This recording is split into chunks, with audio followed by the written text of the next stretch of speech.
జగన్ ఒంటరిగా వచ్చాడు, ఒంటరిగా మిగులుతాడా, వరుస ఎదురు దెబ్బలు అన్నటువంటిది. అందులో ఒకటి ఓటమి. అయితే ఆ ఓటమి తర్వాతన కోలుకోకుండా దెబ్బలు తీసేటటువంటిది. కొంతమంది నాయకులు బాగా అత్యంత ఆప్తులు అనుకునేటటువంటి బాలినేని లాంటి వాళ్ళు వెళ్ళిపోవడం ఒక ఎత్తు అయితే, తాజాగా మొన్న ముగ్గురు ఎంపీలు వెళ్ళిపోవడం ఒక ఎత్తు అయితే, కృష్ణయ్య కావచ్చు, అదే సందర్భంలో మోపిదేవి వెంకటరమణ కావచ్చు, బేద మస్తానరావు లాంటి వాళ్ళు వెళ్ళిపోవడం ఒక ఎత్తు.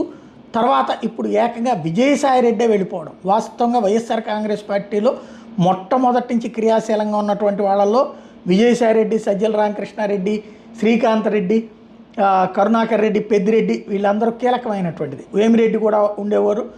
అయితే వేమిరెడ్డి తర్వాత, అంటే వేమిరెడ్డి అంటే తెలుగుదేశం నుంచి వచ్చారు, మళ్ళీ తెలుగుదేశం వైపుకి వెళ్ళినటువంటి పరిస్థితి ఉంది. నెల్లూరు జిల్లాకు సంబంధించి మేకపాటి, వీళ్ళందరూ మొట్టమొదటి నుంచి ఉన్నటువంటి వాళ్ళు. ఇట్లాంటి వాళ్ళల్లో అత్యంత కీలకమైనటువంటి వ్యక్తి